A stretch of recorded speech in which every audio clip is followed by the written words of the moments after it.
Ba-ba-ba-bum, ba-ba-ba-bum, bum-ba-bum. Ho, what's up, demons and demonettes? Tis I, Atraxi, Demon Queen, and we're gonna be talking about Athalia once again, now that she's hit alive, if I can ever find her. But before we get into it, as always, toss a like and subscribe down below. Alrighty, as you can see, we did pull her up to a decent ascension level. We have Paragon 3 20 EX weapon. So if you've seen my previous videos, there were some changes from a Pioneer. She did receive a buff, and this is the version we got on global. Now I'm just gonna point out the big changes are she's going to get a 300 initial energy was 0, and that her when she dies and her lance takes over and persists on the battlefield, it is at her attack reduced by 35%, so it was 50%. Now, if you're like me, maybe you misread that and you thought that was a nerf. No, it's just all worded a little awkwardly. It's kind of like a reverse logic a little bit. So rather than say, remains on the battlefield with attack of 35%, it's a reduced rate. So it's actually on the battlefield at 65% as opposed to 50% before. So it's about a 15% increase there. Alright. And then her other ability that got buffed was the cooldown on a Vengeance Charge. Its cooldown is now 7 seconds, or was 9 seconds, and the initial cooldown is 2 seconds, or was 4 seconds, right? So those are the big buffs. This is probably her best ability. This is where she targets the enemy with the highest cumulative damage dealt, and dashes behind them, deals damage to them, and to any targets in the path. She's invincible while doing this. There was no change on a Vanguard's renewal. This is the same. Hero Focus is the same. Divine Verdict, same. And Enhanced Force, same. Right. So, overall, a great character, great animations. But, yeah. So, what are we planning to do? We're planning to push her to Paragon 4. We're going to talk about what she's good for, what she's not so good for here, and why I'm thinking a Paragon 4. Alright, so let's take a look at stages. Obviously, we're at a high deficit. Now, she's okay for stages, just not at this point. You can slot her in to several different teams. Any control team, obviously, and then she could just be a heavy hitter. Maybe we could run something more along the lines of this, if we were gonna go something more on the control side, right? I put Scarvita in, but we could run something more like this. We get that control, and then she's kind of like the heavy hitter. I just wouldn't run her at a high deficit. She's not very good for high deficit pushing, but other people were having success, and I was having success with her on Pioneer at a lower deficit, right? So definitely not the best hero for stages, not bad for stages, just not good on the higher end. And I usually like to build my team like, well, what's good at the high end versus what's good at like the mid or a lower end of pushing, right? So if you're hovering around just that daily mark, she'll work okay for you. But if you're not, and you're like me, and you're over 2 weeks ahead at this point, some people are as much as a month ahead at this point, they're not gonna use her for pushing.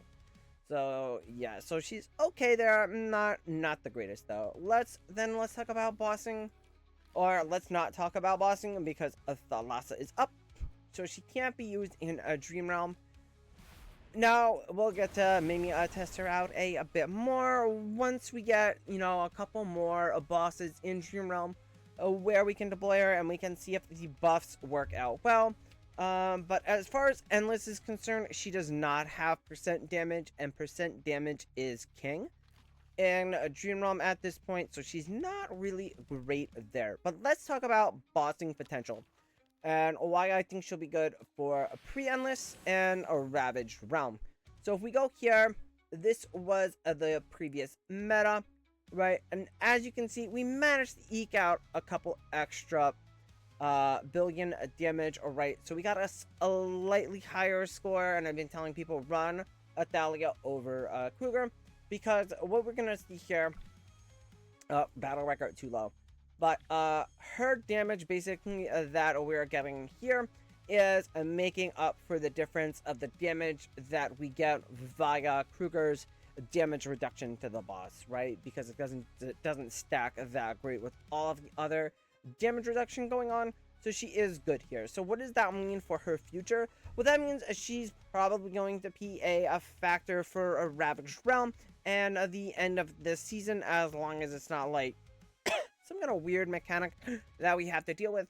Considering our limited number of boss killers, and depending on what faction she gets stuck in, there's a very good chance we will see her in that form, even on the Endless side.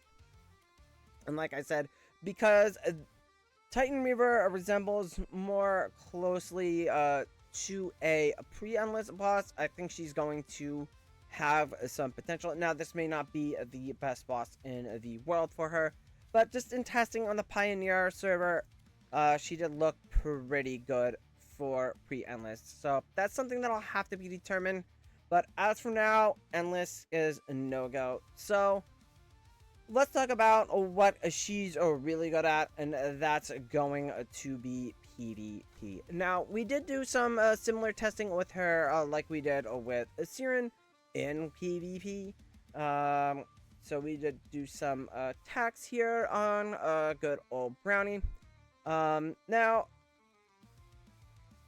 at Paragon 1, she did struggle against Brownie's team, which is mostly Paragon 4, Paragon 3 with some Paragon 2, right? Because we had a little bit less in Paragon levels, so she kind of struggled there a little bit. So let's take a look and see what happens when she is at Paragon disadvantage here.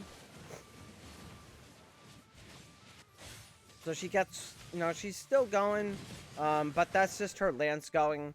But what happens is her rock does her rock stuff, and we can't quite get it done in time.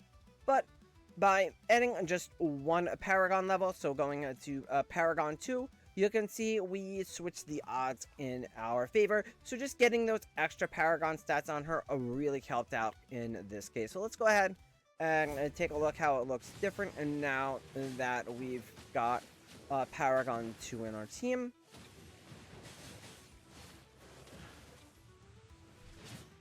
So you can see she's not dead yet. She's still in her normal form, and she's just wreaking havoc across the battlefield. Then you see our Cryonaya ate it, but our Athalia, she's doing great, right? So you can see I'm running her with kind of this team for PvP. We use Fregesto, Athalia, Cryonaya, Lily May, and Kaylin. Now, why are we running Kaylin here? We're running Kaylin because Dunlinger has Cure Lock. Normally, I would run a Ludovic against them. Now, if we look at anybody else on my server, you see here we substituted in a Ludovic for her. Kaylin, because they're not running a Dunlinger, right? So we're just depending on what mode they run Dunlinger in, is we're going to run this team, but we're gonna flex in. Normally, I might run a Siren with this team, but we wanted to showcase the new hero and how she does, and we want to kind of compare her to another high damage dealing unit, which is Cryonaya. And here you can see we have a lesser team. We're on map 3, so I'm gonna show you what we put her to the side. So what she's gonna do, she's going to run around the side, and you can see she just like shreds the Bonnie. Bonnie jumps away. She kind of gets blocked out, which is one of the issues with melee heroes. But because of her vengeance charge, she's able to quickly get around those walls, so it's not as big of an issue. So she does a good job of killing off the other heroes, and then our Cryonaya can get her execute off, and they do make a good duo. Now, again, I always lean into the strengths of my roster, and we can just easily beat other teams. So again, you know, we have Paragon advantage here. But this is a fairly popular team.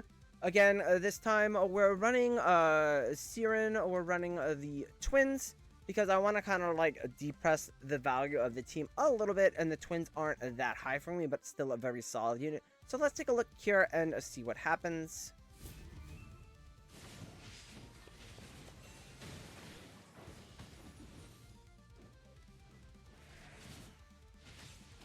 So we have our Siren eat the Lily May counter, which then allows Athalia just kind of like do her thing, and a PDA, and she just shreds everybody, right? So she does a high amount of damage, and we're gonna see her there compared again to Siren, who's someone that does a phenomenal amount of damage in arena, especially in a short match, because he has a lot of burst at the beginning.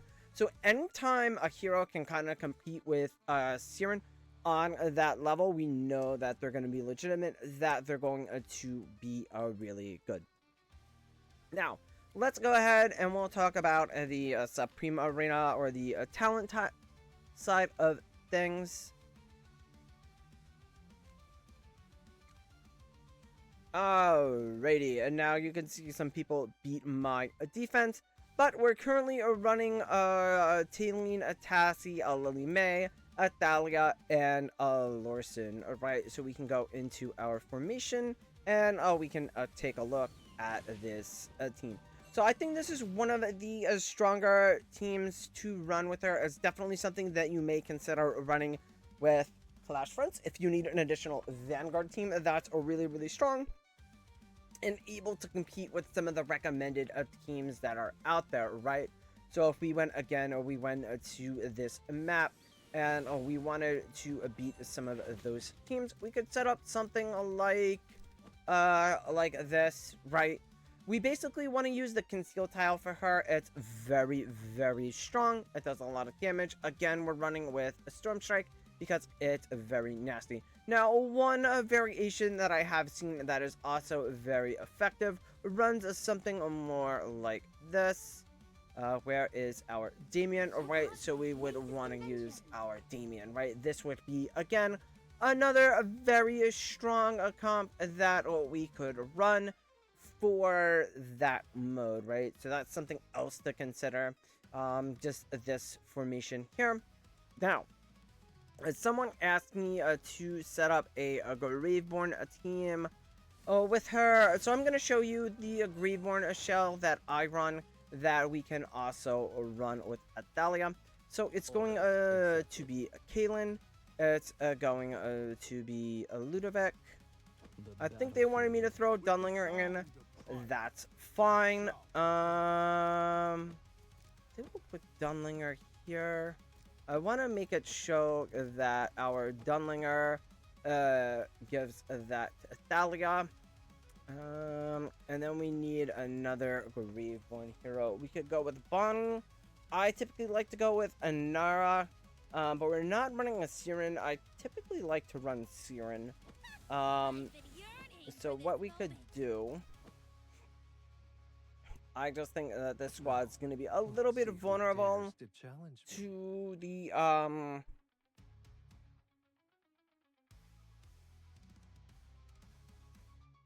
other squad. So we could always substitute in another Graveborn hero. Again, we have a Bong, who's very good, and then we have Igor. Oh, they wanted me to run Thorn, so we could run Thorn. This is going to be another option, right? Because Thorn's going to be another melee hero.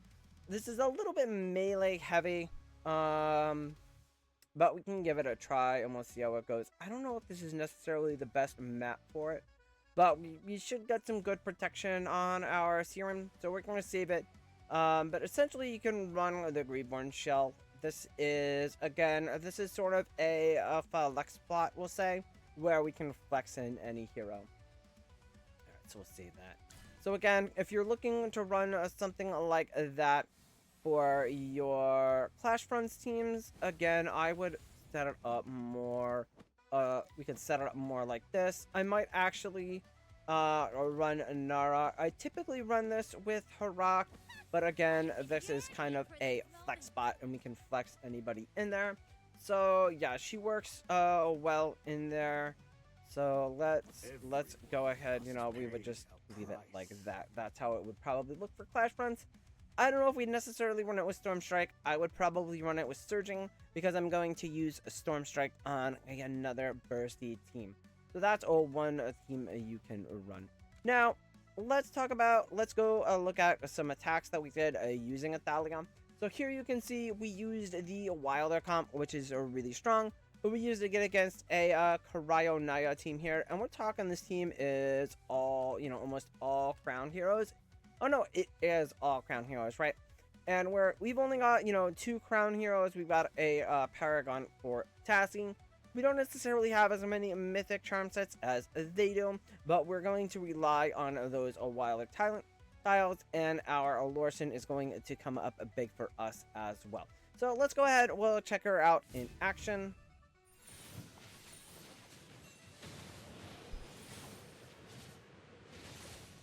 So our Lily May counters in the back there. So you can see she just shreds through enemies. That Lorson doesn't kill, right? So very, very strong there. Here, same setup. We just went for a repeat result. Let's see if we can find some other attacks. As you can see, we have a lot of defenses here because a lot of people are testing out the new hero on the defense. And I mean, yeah, so we have a lot of defensive records here. We don't actually get to see her in action. Bummer. I wanted to show that she is really good. Let me see if... Let's check out our friends list, right? So we can go into our friends list. And we're just gonna find... Just scroll down for an eternity. Let's see if they still have... Alright, so they still have a Lily May. Now, one of the things to consider with Athalia coming up is that we are going to be getting a new game mode in the future that the devs mentioned. That is going to be a 1v1 style type event, right? So it's going to be 1 versus 1, and you're going to want very strong heroes. Now, heroes that you might consider to be really good on a one-on-one are Lily May, that are going to be Sylvina and Shakira. But another one I'm thinking is Athalia. Now, I do have a little bit of a Paragon advantage now, but I did run this against them, and they were 25, Paragon 2, when my Athalia was Paragon 2. So I would expect to see similar results here. So let's go and see what happens.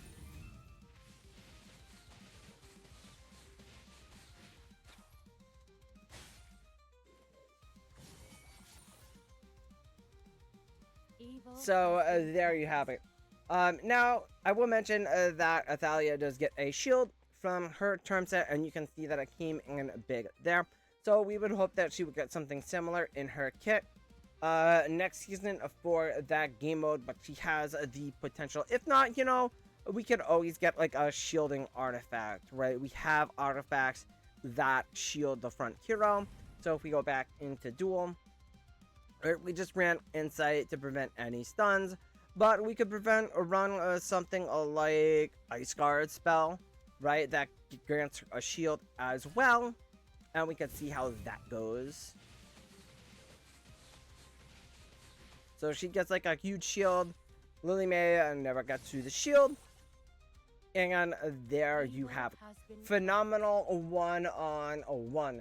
So it has a lot of potential for a new game mode that we don't have yet. Can't recommend pulling on that game mode because we don't have a reward system for it. But definitely if it's going to be PvP based, we definitely want strong PvP heroes.